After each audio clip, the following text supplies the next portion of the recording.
بسم الله الرحمن الرحيم. السلام عليكم ورحمة الله وبركاته، وأهلا بكم في حلقة جديدة عن قصة يوسف عليه وعلى نبينا الصلاة والسلام.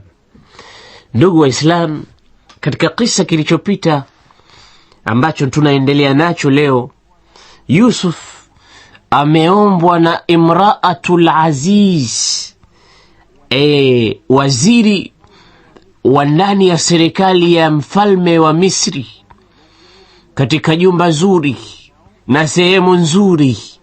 Anaombwa aje ayafanye machafu, lakini Yusuf kakataa kuyafanya machafu yale. Mtume sallallahu alayhi wasallam anasema katika hadithi ya watu 7 watakaokuwa katika kivuli cha arshi ya Mwenyezi Mungu siku ya Kiyama, 7 yudhilluhumullahu yawmal qiyamati yawma la dhilla illa dhilluhu. Siku ya Kiyama kutakuwa hakuna kivuli chochote isipokuwa kivuli kimoja tu cha arshi ya Mwenyezi Mungu azza wa jalla. Wakati jua limekurubishwa mpaka katika vichwa vya watu kwa kadri ya maili 1, watu wanahaha na kuangaika na hararatu shamsi allati tuudhihim, fala yajiduna dhillan illa dhilla arshi rahman. Hawatupata kivuli isipokuwa kivuli cha arshi ya Mungu, na kivuli hicho hawendi kuishi watu wote chini ya kivuli hicho, ni watu maalum, nao ni watu 7 tu. Aina 7 ya watu hao ndio watakao kwenda kukaa katika kivuli cha arshi hiyo. Mtume kawataja: imamun adilun, ni kiongozi muadilifu, wa shabun nashaa fi ibadatillah, na kijana ambaye kukulia kwake kote kakulia katika ibada, sala, saum, anakulia katika mambo mazuri. Wa rajulun qalbuhu muallaqun fil masajid, na mtu ambaye moyo wake umefungamana na misikiti, anapenda sana misikiti. Muadhini ukiadhini yumo ndani na hana raha mpaka awe ndani ya msikiti. Wa rajulani, na watu 2 ambao wamependana mapenzi makubwa, ijtamaa fillahi waftaraqa alayhi, wamefarikiana na kukusanyika katika mapenzi ya Mwenyezi Mungu subhanahu wa ta'ala. Wa rajulun, na mtu mwingine, da'athu imra'atu dhatu mansibin wa jamalin, aloitwa na mwanamke mrembo na mzuri kwa ajili ya machafu. Faqala inni akhafu Allah, akasema mie namuogopa Mwenyezi Mungu subhanahu wa ta'ala. Wa rajulun, na mtu mwingine ni nani? Ni yule ambaye dhakara Allah khaliyan, amekaa peke yake akamtaja Mwenyezi Mungu. Wafadat ainahu min ad-dam, mpaka machozi yakatiririka kutoka katika macho yake. Wa rajulun, na mtu mwingine wa mwisho, anfaqa biyaminihi, alotoa kwa kulia kwake, hatta la ta'lama shimaluhu ma anfaqat yaminu, mpaka mkono wake wa kushoto usijue kilichotolewa na mkono wake wa kulia. Hawa ni watu 7, akiwemo mtu fulani ambaye tunamzungumzia hapa.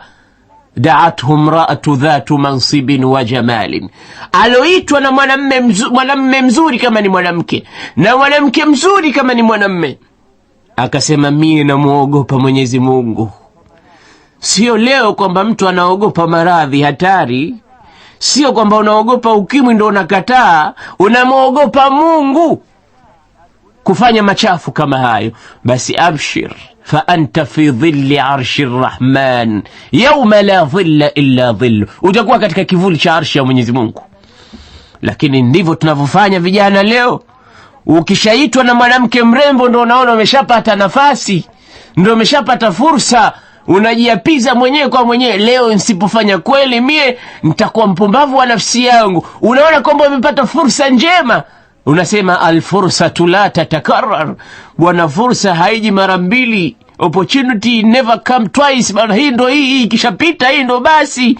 Lakini kumbe dhalimuni ndo wenye kufanya matendo machafu kama haya. Na Yusuf anasema innahu la yuflihu dhalimun, sio opportunity never come twice, unakuwa dhalim wa nafsi yako. Basi Sayyidina Yusuf alayhi wa ala nabiyina salatu wassalam akakataa kukifanya kitendo kichafu kama kile. Mwenyezi Mungu anasema walaqad hammat bihi wa hamma biha laula arraa burhana rabbih, na kwa hakika kabisa mwanamke alikuwa akakusudia kabisa kukifanya kitendo kile. Na Yusuf naye imeingia katika nafsi yake lau asingeona burhani ya Mwenyezi Mungu. Hapa lazima tufahamu kitu kimoja.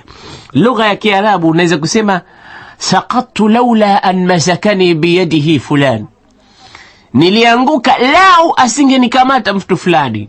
Ina maana hujaanguka hapo.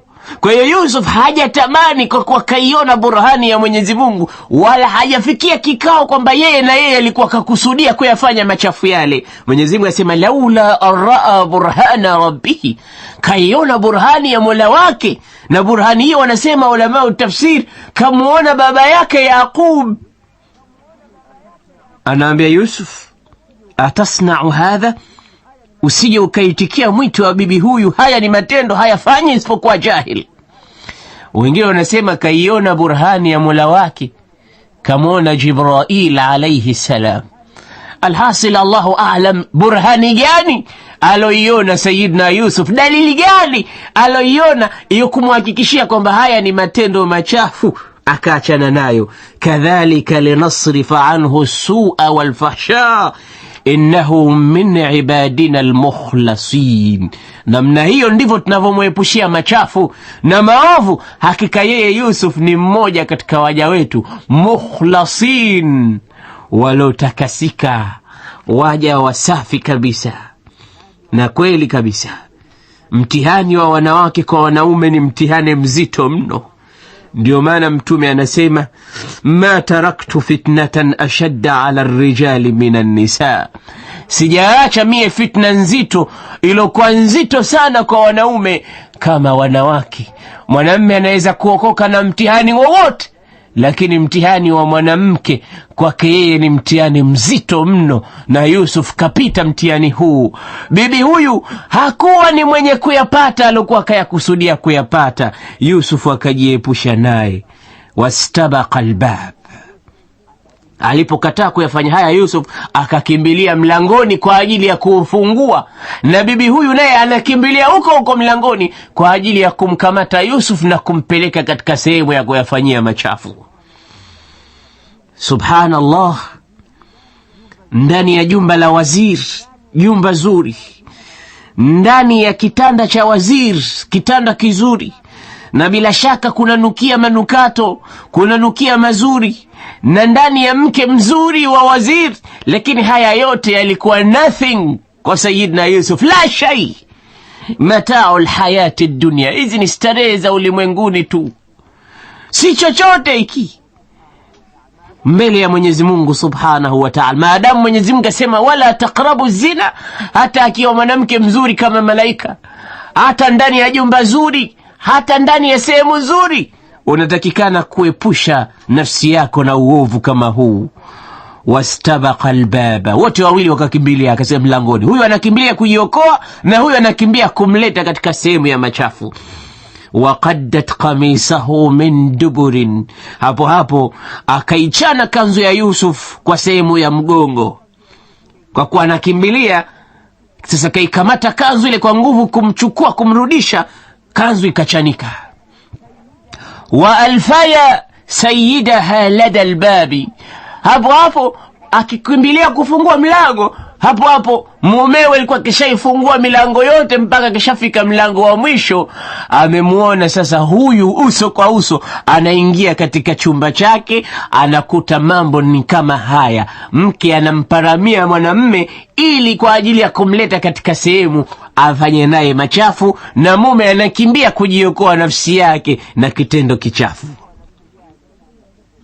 Qalat, mke alipoona sasa kishaonekana, kishafedheheka, mume huyu kaniona sasa, na nguo alovaa ni nguo shafaf, raqaq, transparent, nguo inaonesha kila kitu, nguo ambazo wanazivaa wanawake katika sehemu za siri kabisa, sehemu ambazo hawaonekani isipokuwa na waume zao. Ni nguo ambazo dawai ila aljimaa, ni nguo za kustarehe, ndizo alizozivaa. Sasa mkewe anamuona kavaa nguo, mumewe anamuona mbona mke wangu kavaa nguo za usiku, nguo ambazo maalum.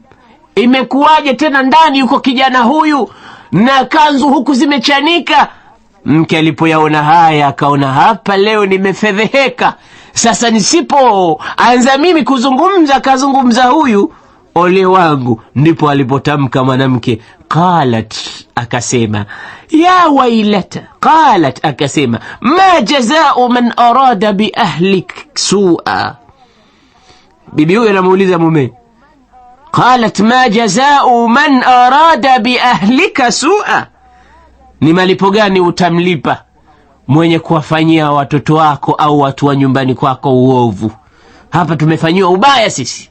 Kuna mtu anataka kutubaka hapa, kuna mtu anataka kutufanyia mambo machafu hapa. Sasa kama wewe kweli, utafanya nini kwa ajili ya kumpa adabu mtu kama huyo? Kwani huyu alikuwa ananibaka mimi. Hapo mwanamke kwa vitimi vyake vikubwa akabadilisha mambo yale, ikaonekana Yusuf ndo mtu mwenye kumtaka. Hakujibiwa swala hili, kajibu mwenyewe. Akauliza, ye, utamfanya nini mtu mwenye kuwafanyia watu wako ubaya? Kajibu yeye mwenyewe kwa mwenyewe, illa an yusjana au adhabun alim, mtu huyu lazima tumfunge jela, au kama ni adhabu anastahiki adhabu kali mno. Anataka kumfanyia machafu mkeo bwana. Qala Yusuf naye akajitetea, hiya rawadatni an nafsi, hapana bwana wangu, huyu mwenyewe ndo aloanza kunitaka kwa maneno, na paka leo akathibitisha kwa vitendo anataka kunifanyia kwa maksudi. Rawadatni an nafsi wa shahida shahidun min ahliha. Mwenyezi Mungu kutaka kumpambanua Yusuf kwamba yuko mbali na uchafu huo na ijtihada yake alofanya, kukatoka ushahidi kutoka kwa watu wa nyumbani kwao. Wanasema kulikuwa na mtoto mchanga ambaye ni wa familia yao, si wake Zulaikha, kwa sababu yeye alikuwa hazai, walikuwa wanamlea tu. Sasa mtoto huyu hajaanza kutamka bado, ni mtoto mdogo, hajaweza kuzungumza, lakini kwa uwezo wa Mungu akazungumza siku hiyo kwa ajili ya kumtetea Yusuf alayhi salam na machafu alikuwa anataka kufanyiwa. Wa shahida shahidun min ahliha, akashuhudia shahidi katika watu wao, watu wa mwanamke. Shahidi akasemaje? Msikize mtoto mchanga akanyanyua shingo yake akasema, in kana qamisuhu qudda min qubulin fasadaqat wa huwa min alkadhibin, wa in kana qamisuhu qudda min duburin fakadhabat wa huwa min as-sadiqin. Iwapo kanzu yake imechanika, itizameni kanzu ya Yusuf kutaka kuhasimi almas'ala. Kama kanzu yake imechanika huyo Yusuf kwa usoni, yani mbele, basi mujue kwamba huyo Yusuf atakuwa muongo na mwanamke kasema ukweli, alikuwa anataka kubakwa. Kama kanzu imechanukia mbele, basi statement ya mwanamke ni ya kweli, Yusuf muongo. Wa in kana qamisuhu qudda min duburin, na iwapo kanzu yake Yusuf imechanika katika mgongo wake nyuma huko, basi mujue fakadhabat, mwanamke huyo kasema uongo, wa huwa minas sadiqin, na Yusuf ni mkweli, alikuwa anataka kuchukuliwa kwa nguvu. Falamma raa qamisahu qudda min duburin qala, wakichunguza kanzu wanaona kanzu kweli imechanika kwa mgongoni, na kitoto kimesema iwapo imechanika kwa mgongoni basi mwanamke muongo, Yusuf mkweli. Imechanika kweli mgongoni, akasema innahu min kaidikun, hii ni moja katika sehemu ya vitimbi vyenu enyi wanawake. Inna kaidakunna adhim, hakika vitimbi vyenu ni vikubwa. Wewe ndo ulikuwa unamtaka, baadaye unashtaki kwamba wewe ndo ulikuwa unabakwa, wewe ndo unashtakia sasa tena unatoa hukumu mwenyewe kwa mwenyewe kwamba tumfunge au tumuadhib, na wewe ndo umeyafanya mpaka kitoto kichanga kinatoa shahidi. Inna kaidakunna adhim. Yusuf, yule waziri akamgeukia Yusuf akamwambia, Yusuf a'rid an hadha. Yusuf, haya mambo bwana usiyaseme huko nje, haya mambo bwana usishughulike nayo kabisa, tuyamalize. Wastaghfiri li dhanbik, na wewe mwanamke tubu, haya makosa umefanya, basi rudi kwa Mungu. Innaki kunti minal khati'in, hakika wewe umekuwa mkosaji, una makosa wewe. Tumeona hapa na ushahidi umetolewa na mtoto malaika mdogo sana, kwa hiyo tubi. Basi habari zikaenea katika nchi. Bwana Zulaikha imraatul wazir, imraatul aziz, mke wa waziri, turawidu fataha, eti anamtaka mfanyikazi wake, shambaboi wake, anamtaka khadimu wake. Mmeona mtu kama yeye mwenye cheo kikubwa anakwenda kumtaka mfanyakazi wa nyumbani? Ama kweli shauku zake zimepita mpaka akawa anasemwa katika mtaa.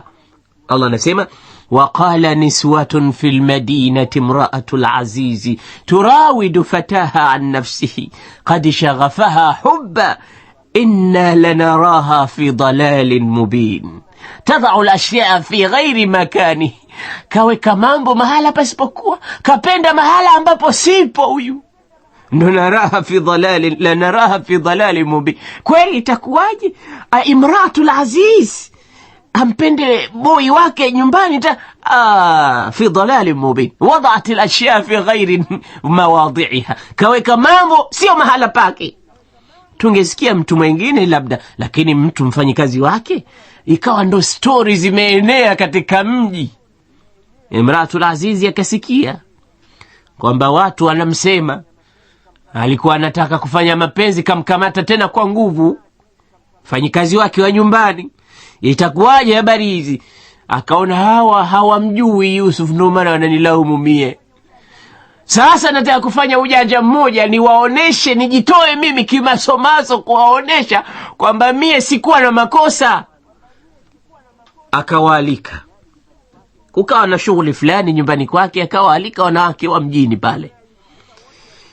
Wamealikika wote, wamefika siku ya sherehe zile, wakapewa vitu vya kuchambua, mfano kitunguu au chungwa, vitu ambavyo unaweza kumenya kwa kisu. Basi Sayyiduna Yusuf wakati huo keshahukumiwa, pelekwa jela bila makosa, kwa dhulma, kwa kuwa mke kasema illa an yusjana, na mume kaitikia ndio atakwenda jela. Yusuf keshavishwa nguo za habusu, lakini siku ya sherehe ikapangwa mikakati atoke kule jela aje kwa ajili ya lengo lilokuwa anataka kulifanya imraatul aziz. فلما سمعت بمكرهن أرسلت إليهن وأعتدت لهن متكئا وآتت كل واحدة منهن سكينا وقالت اخرج عليهن. aliposikia habari zao aliwaalika, akawaekea viti vya fahari, akawaletea vitu vya kumenya, akaambia sasa anzeni shughuli zenu. Walipokuwa wamekaa sasa wameshughulika huku wanazungumza, waqalat, bibi akamwambia Yusuf ukhruj alayhinna, sasa pita. Akavishwa nguo ahsana thiyab, akatoka sasa, akawa anapita mbele ya wanawake wale, kwa maksudi wanampitisha ili wanawake wale walomsema wapate kumuona Yusuf huyo walikuwa wanamsema ni Yusuf yupi. Je, ni Yusuf wa kawaida? Falamma ra'aynahu, walipomtizama ile kumpiga jicho wanawake wakamuona Yusuf tu, akbarnahu, yani a'dhamnahu, wakasema subhanallah, wakaliona kubwa jambo hili, wakamweka katika makanun rafi, waqatta'na aydiyahun, na zaidi ya hilo wakajisahau, wanamenya vitu vya kumenya, wakawa wanakata viganja vya mikono yao. Nani huyu? Tena si hilo tu, waqulna, wakasema hasha lillah, haiwezekani kabisa, ma hadha bashara, huyu si mwanadamu, huyu sio mtu kama wengine, in hadha illa malakun karim, huyu ni malak, ni malaika huyu, tena karim, katika wale malaika watukufu mno, sio malaika tu. Tizama sifa walizozimimina hapa. Kwanza akbarnahu, wayona this is the great, waqatta'na aydiyahun, kisha wakakata viganja vyao, Wa qulna hasha lillah, jambo la tatu wakasema haiwezekani kabisa, ma hadha bashar, huyu si mtu. La nne wakasema ni malaika. La tano wakasema tena si malaika tu, ni malaika mtukufu kabisa, wale muqarrabina ila Allah. Imratul Azizi anawasanifu tu, mie kweli nilimtaka, lakini misifa hiyo yote mie sijamiminia, na wala mie sikujikata viganja vyangu. Sasa leo nyie mnafanya nini? Qalat fadhalikunna alladhi lumtunnani fi, huyo ndo Yusuf mlokuwa mnanisimanga huko wara aljuduran. Sijui Yusuf Imratul Azizi anamtaka shamba boy wake, sijui hili. Sasa mmeona wenyewe, mie sikujikata kama nyie, wala mie sijasema huyu ni malaika kama nyie, wala mie sijasema huyu sio mtu. Nyie yote mmeyasema. Sasa mimi na nyie, nani zaidi? Nani wa kusemwa? Qalat, manake nataka kudhihirisha kwamba yeye hakuwa na makosa. Qalat fadhalikunna alladhi lumtunnani fi, lawama zenu zote mliokuwa mkinilaumu ni kwa ajili ya huyu ambaye sisi tumemwona, mmemwona kwamba sio mwanadamu, sifa kemkemu mkammiminia.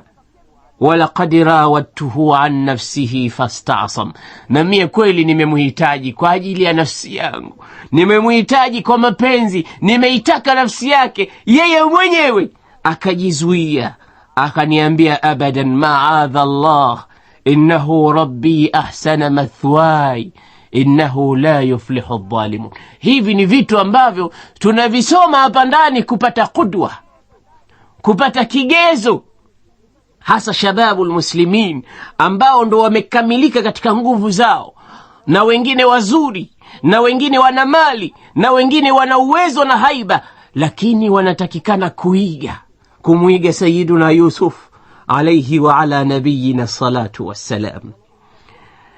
Wala in lam yaf'al ma amuruhu, anawaambia huyo ndo Yusuf, na kama hatofanya ninachomwamrisha mimi, hatolifanya, bado hajakoma hapo, mimi kila siku bado namtaka mpaka leo, na kama hatofuata amri zangu, la yusjanan, na kuhakikishieni atafungwa, wala yakuna minas saghirin, na atakuwa katika watu wanyonge mno, watu wadogo sana.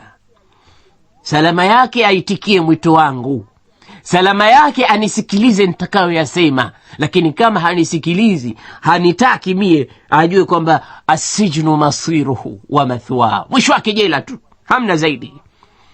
Qala rabbi sijnu ahabbu ilayya mimma yad'unani ilayhi, Yusuf akatamka, akamwomba Mungu, ya Rabbi, jela kwangu bora kuliko kwenda kuzini. Subhanallah, mmemwona mtu ana khiari kufungwa kuliko kufanya machafu, bora wanitie ndani.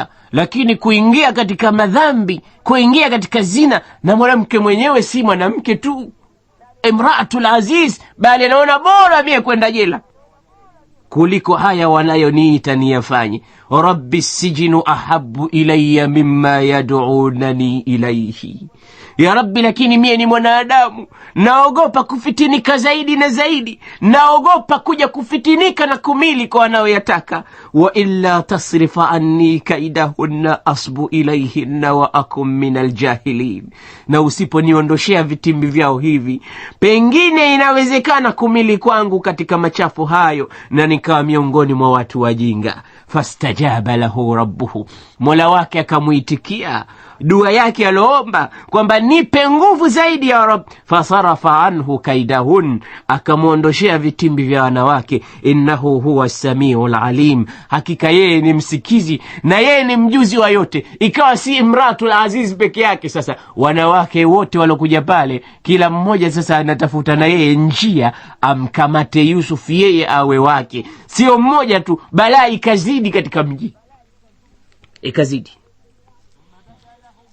Thumma bada lahum min ba'di ma ra'u al-ayati la yasjununnahu hatta hin, na ilikuwa kawaida yao wanawake kila kukicha wanambembeleza Yusuf, kubali bwana kumfanyia anayoyataka, huyu ndo bosi wako, huyu ndo kadha. lakini Yusuf asema la, asijinu ahabbu ilayya mimma yad'unani ilayhi. Basi akarudishwa jela, akaishi jela.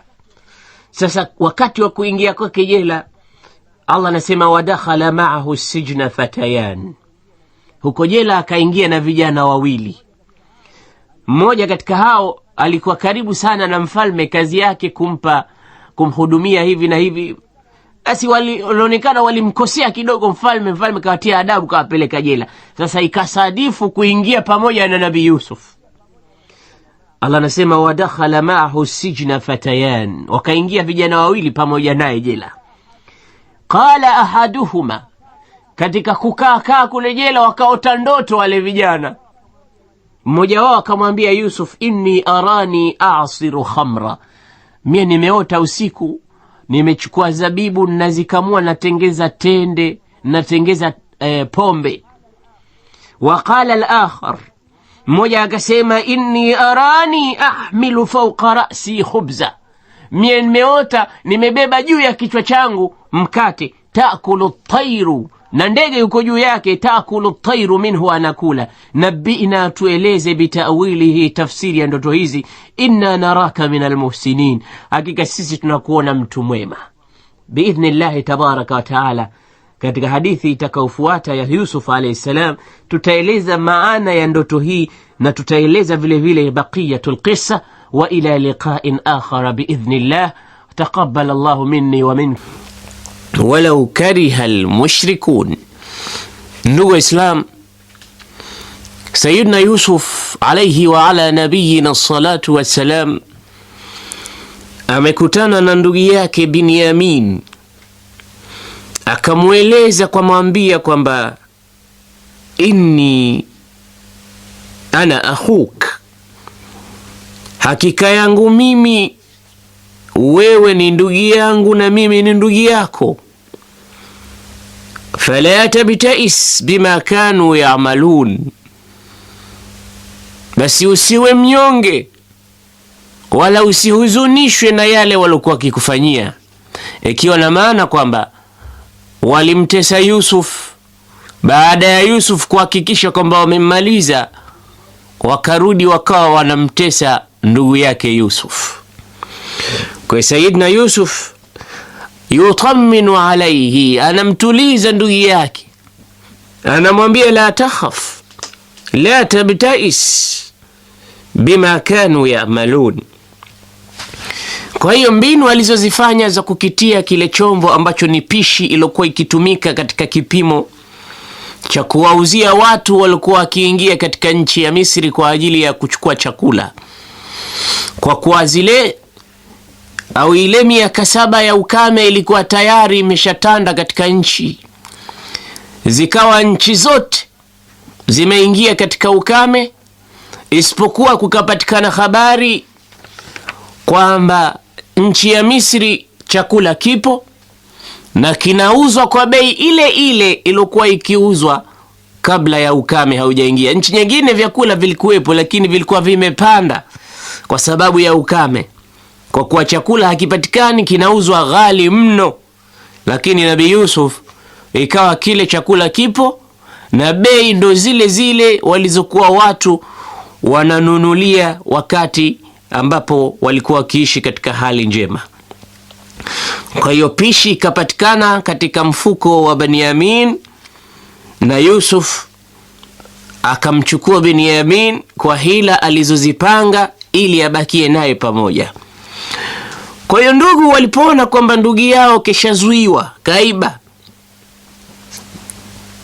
wakambembeleza mfalme kwamba sisi tuna baba mtu mzima, na tukimpelekea habari hizi atahuzunika zaidi, kwani alikuwa na mwanawe mwingine akiitwa Yusuf, naye alipotea. Kwa hiyo leo apotee wa pili, na sisi tumempa viapo kwamba tutarudi naye, itakuwaje? Mchukue mmoja kati yetu umfunge mahala pake ili tumchukue mtoto huyu. Yusuf akakataa na akasema alotenda kosa ndo aula wa kukamatwa, tusimkamate mtu mwingine kwa dhambi za mwingine. Basi wakakata tamaa wale. Ndio Mwenyezi Mungu anasema falamma stayasu minhu khalasu najiya, Walipokuwa wamekwisha kukata tamaa, ikabidi wachukuane wazungumze faragha kidogo kwa siri.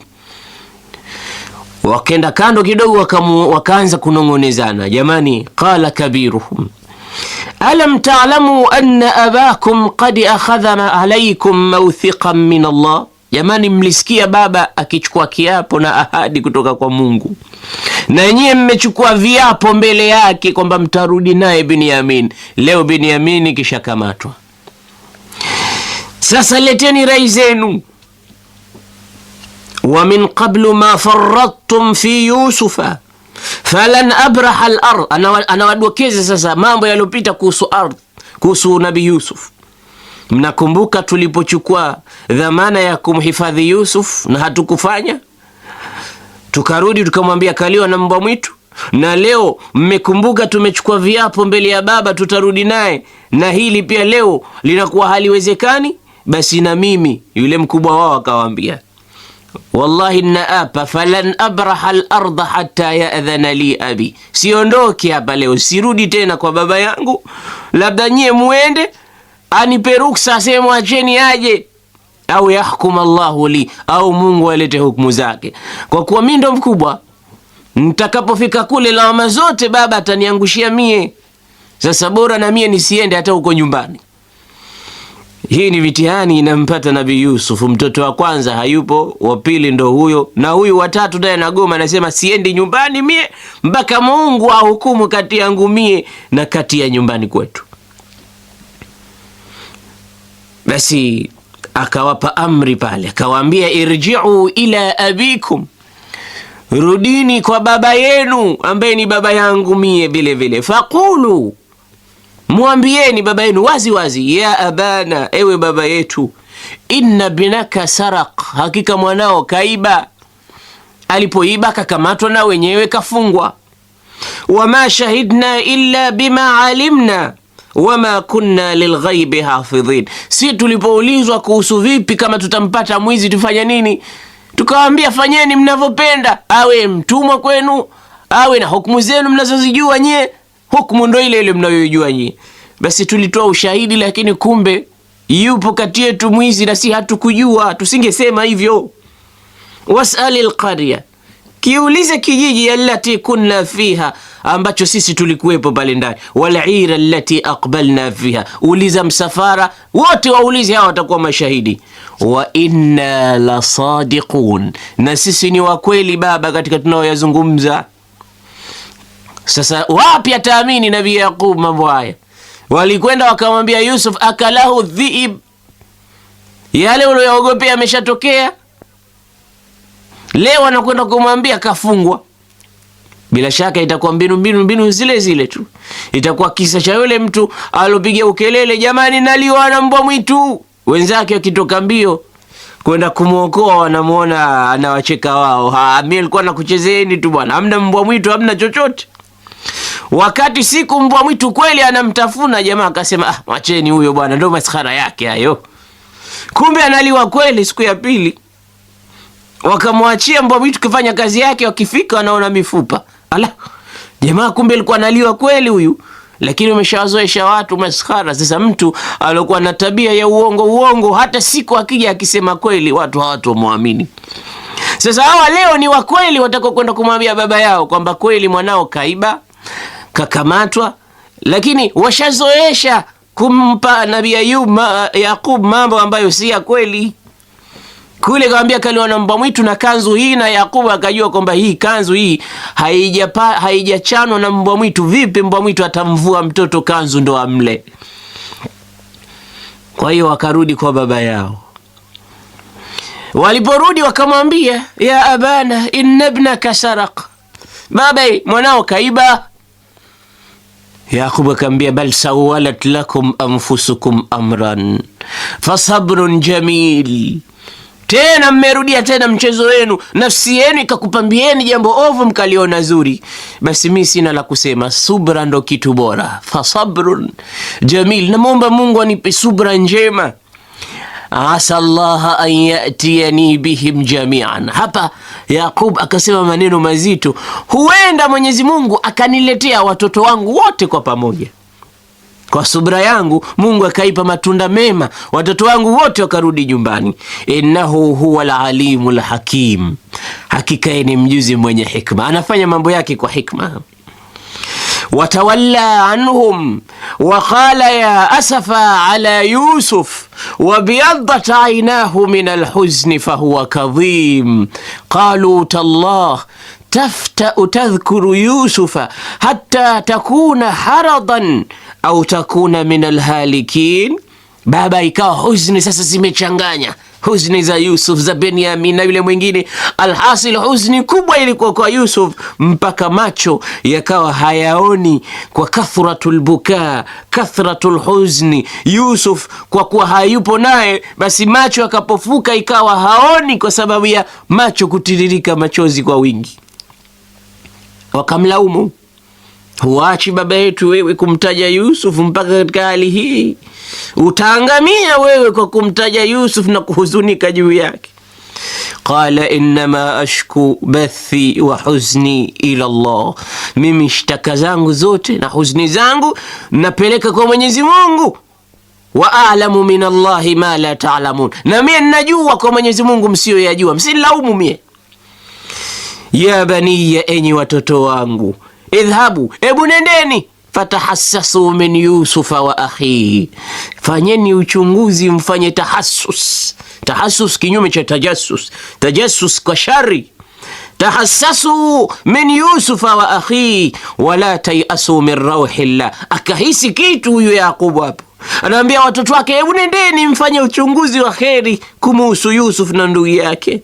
Musikate tamaa na rauhi ya Mwenyezi Mungu, musikate tamaa na kheri za Mwenyezi Mungu na wema wa Mwenyezi Mungu na fadla za Mwenyezi Mungu na rehma za Mwenyezi Mungu. Innahu la yayasu min rauhillahi illa alqaumul kafirun. Makafiri ndio wanakata tamaa, Waislamu hatukati tamaa na rehma zake Mwenyezi Mungu. Falamma dakhalu alayhi qalu ya ayyuha alaziz, ukame ukaingia tena upya. Chakula walichonunua wakarudishiwa na hela zao, wakakitumia kwa muda wa mwaka. Mwaka wa pili ulipofuatia, sasa ukame umeingia tena, hawana hata hela ya kwenda kununua chakula. Wakachukua baadhi ya bidhaa ambazo watakwenda kubadilishia ili wapate chakula, kama mfano kununua.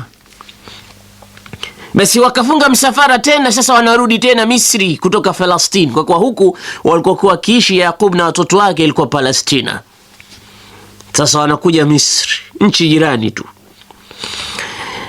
Walipoingia kwa Nabii Yusuf, sasa wanambembeleza, ya ayyuhal azizu massana wa ahlana ad-dur, ewe waziri, matatizo yameturudia tena sisi na jamaa zetu nyumbani.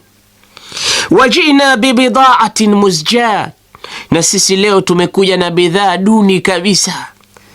Tunajua kwamba hizi haziwezi kununua chakula chenye kututosha. Faaufi lana alkaila, kwa hiyo tunakuomba utupimie kipimo kilichokuwa kikubwa. Watasaddaq alaina, tunajua pesa zetu hizi au bidhaa zetu hizi ni duni, kwa hiyo wewe toa sadaka juu yetu. Inna Allaha yajzi almutasaddiqin, Mungu anawalipa wema wenye kutoa sadaka. Wakadhalilika mbele ya Yusuf. Yusuf akaona sasa inatosha, akawahurumia. Wasidhalilike ndugu zangu zaidi ya hapo, tumekuja na bidhaa duni, kwa hiyo tunakuomba tupe sadaka, tupimie. Tunajua hiki kipimo na pesa zetu hiki hakilingani kabisa, kwa hiyo tasaddaqa alaina, inna Allaha yajzi almutasaddiqin. Yusuf akasema basi inatosha, mmedhalilika vya kutosha. Akawakumbusha sasa hapa, akaona huu ndo wakati munasib sasa. Qala, akasema, hal alimtum ma faaltum bi Yusufa wa akhihi idh antum jahilun, nye mnakumbuka mlipomfanyia Yusuf na ndugu yake wakati nyie hamutambui? Wakati huo wa ujahilia, mnakumbuka mlivyomfanyia mtume Yusuf, ndugu yetu Yusuf, ndugu yenu na ndugu yake Benyamin? Wale wakashtuka, vipi mfalme huyu, waziri huyu anajua habari za ndugu yetu Yusuf na ndugu yake? Nani alokuja kumdokeza habari hizi? Wakati tulipofanya matendo yale ilikuwa siri, ni sisi ndugu tu, hakuna mwingine. Leo itakuwaje na habari hizi huyu? Likawashtua kidogo. qalu, wakamuuliza, a innaka la anta Yusuf, ina maana hivi weye ndo Yusuf wewe?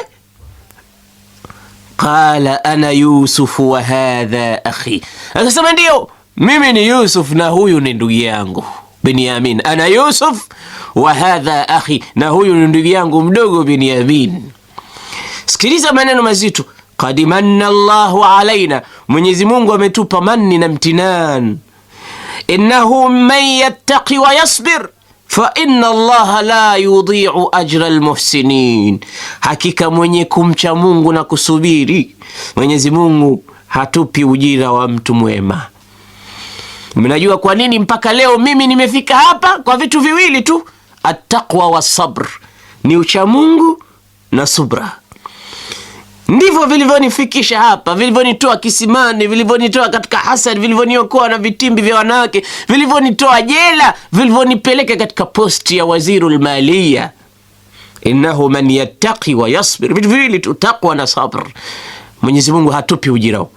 Qalu, wakawambia Yusuf, tallahi, tunaapa kwa Mwenyezi Mungu, laqad atharaka Allahu alaina, Mungu amekuchagua wewe, Mungu amekuweka katika daraja kubwa kuliko sisi. Wa in kunna la khati'in, japo si ni wakosa, tulikosa, naam, ni wakosaji. Wakaanza kulalamika mbele ya Yusuf kuomba msamaha. Yusuf akamwambia, la tathriba alaykum alyawma yaghfiru Allahu lakum wa huwa arhamur rahimin. Hamna lawama ye, la tathriba alaykum alyawma, hamna matatizo yoyote, la lauma alaykum, musiwe na wasiwasi. Yaghfiru Allahu lakum, Mwenyezi Mungu atakusameheni, wa huwa arhamur rahimin. Na hizi ndo sifa za mu'min.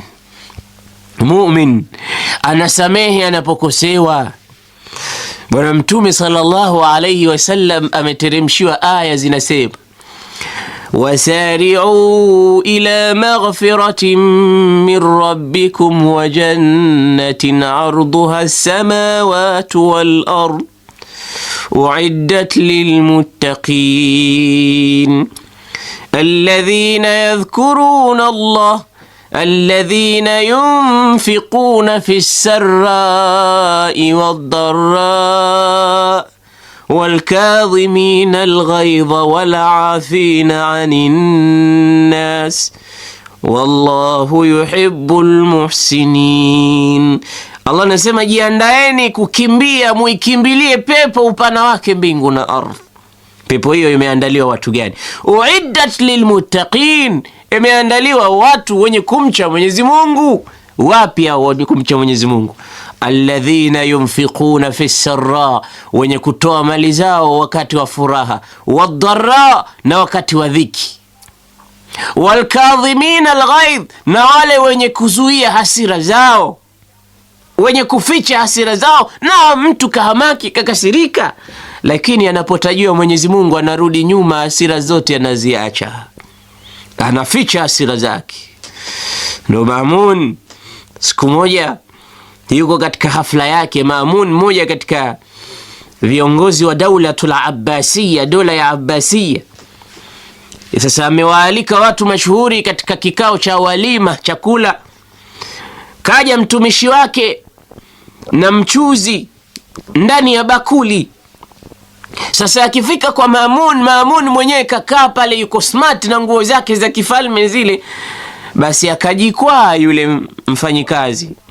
Alipojikwaa, bakuli lote la mchuzi likamwangukia Maamun. Yeye ndo mfalme na yeye yuko mbele ya watu mashuhuri. Leo rojo la biriani lote limemwangukia juu ya kichwa chake. Itakuwaje? Maamun akawa anatetemeka kwa hasira, lakini yule kijakazi alikuwa anajua aya za Mwenyezi Mungu, anakumbuka katika Qur'ani Mungu anasema nini. Akawaambia, ya sayyidi wal kadhimin alghaidh, Mwenyezi Mungu anasema na wale wenye kuzuia hasira zao Mungu kawaandalia pepo. Najua umehamaki, lakini Qur'ani inasema wal kadhimin alghaidh. Basi Maamun aliposomewa Qur'ani akasema, kadhamtu ghaidhi, nimezuia hasira zangu nikaipate pepo. Akamuongeza nyingine, akamwambia wala afina anin nas, na wale wenye kuwasamehe watu. wenye kuwakosea nao pia wameandaliwa pepo. Maamuni akatizama akamwangalia akamwambia, afautu anka, nimekusamehe na wewe. Akamwambia nyingine, wallahu yuhibbul muhsinin, na Mwenyezi Mungu anawapenda wenye kufanya ihsani. Maamuni akamtizama akacheka akasema, anta hurrun, leo uko huru, si mtumwa tena wala si mtumishi, nenda zako, uko huru, free. Hivi ndivyo Waislamu wanapotajiwa aya za Qur'ani wanabadilika. Sio umekosea, wallahi simsamehe fi dunia wal akhirah. Hata akija Mtume Muhammad akiniambia nimsamehe, simsamehe. Watu nasema hivi, msamehe ndugu yako. Kullu bini adama khata'un, kila mwanadamu ana tabia ya kukosa. Wa khairul khata'ina tawwabun, na wakosaji bora ni wale wenye kurudi katika makosa yao wakaomba radhi wakasamehe. Kwa hiyo tujifundishe tabia ya kuwasamehe wenzetu waliotukosea katika makosa yao. Yusuf anawaambia ndugu zake, la tathriba alaikum alyawma yaghfiru Allahu lakum, tayari hakuna malama juu yenu, Mungu atakusameheni. Wa huwa arhamur rahimin. Idhhabu, wakampa habari Yusuf, najua baba macho haoni tena kwa kukuwaza wewe na kukufikiria mwanawe. Miaka mingapi imepita? Hapo walipokuwa wanamtambua Yusuf sasa ni zaidi ya miaka 35. Sasa Yusuf kishakuwa shabun, akamwambia baba haoni, tufanye nini sisi tukampe habari hizi na bishara njema? Akasema haya, kamisi hadha, chukueni kanzu yangu hii, kuhu ala wajhi, kama haoni mwekeni katika uso wake, yati basira faalquhu ala wajhi abi yati basira, yekeni juu ya uso wa baba yangu, atakuja huko akiwa naona na macho yake. Watuni biahlikum, tena muhame huko Palestina, nyie na watu wenu na familia yote, mtoke mje huku Misri niliko mie. Msafara ukaondoka na confidence, kumbe ndugu yetu kawa mfalme, kawa waziri, ndugu yetu kawa maliku Misra. Sasa hivi hapo Yusuf kile cheo cha ufalme hajakipata, lakini ile cheo cha aziz ndo kama ndo anaitwa waliul ahd, yani atakayefuata baada ya kuondoka mfalme kwa kumpenda Yusuf, waliul ahd. Watu wakaenda zao Palestina. Msafara umeondoka na kanzu ya Yusuf wameibeba mikononi, wanaingia sasa. Kabla ya kufika nyumbani kwa Yaqub, huko mbali Sayyidina Yaqub anasikia harufu ya mwanawe Yusuf. Tizama mapenzi yalivyokuwa kwa Sayyidina Yusuf alayhi wa ala nabiyina salatu wassalam. Anasema, walamma fasalatil iru qala abuhum inni la ajidu riha yusufa laula an tufannidun.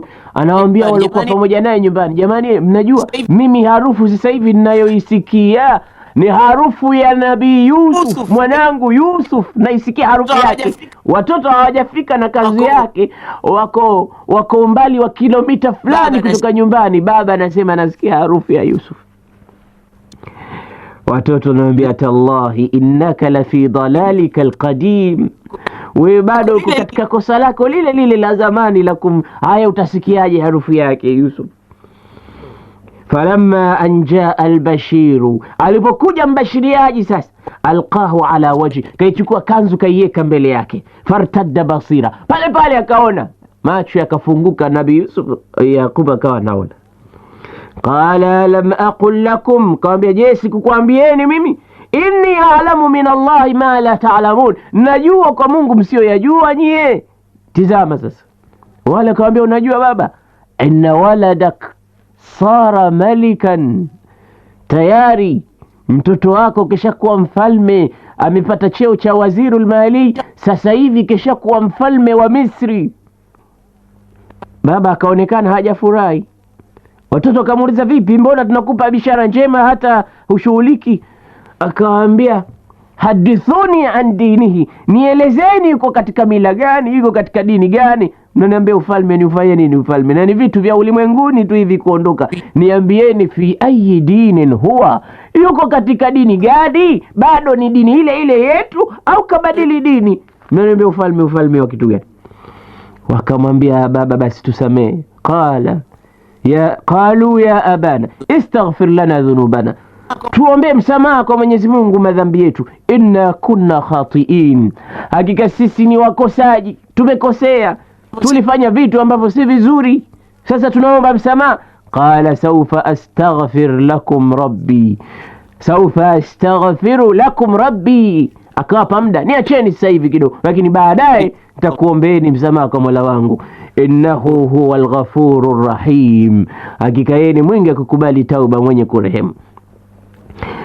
Wakapanga safari sasa. Nabii Yaqub watoto wake wameondoka Palestina, wanakuja zao Misri, ardhu Kanaan, wanaondoka ardhul Kinana, wanaingia sasa Misri. Yusuf anapata habari kwamba baba na ndugu na family nzima imetoka Palestina inakuja. Wakaondoka wakaingia katika Misri al-Habiba. Yusuf akawatambua kwamba hao wanakuja sasa. Sikiliza mapokezi yake katika Qur'an. Falamma dakhalu ala Yusuf awa ilayhi abawayhi, walipoingia katika jumba pale ya Yusuf akanyanyuka akakumbatiana na watoto wake na baba zake na ndugu zake. Waqala, akawaambia udkhulu misra insha Allahu aminin, ingieni Misri muko katika amani, Mungu akipenda, ingieni. Warafaa abawaihi ala al-arsh, akawanyanyua wazazi wake kawaweka katika kiti cha enzi, akawaambia baba mama kaeni hapa sasa. Watu wameingia na furaha kabisa. Tumwache Yusuf anawakaribisha wazazi wake na ndugu zake. Tuje katika halaqatun akhira, mwisho wa kisa hiki tuone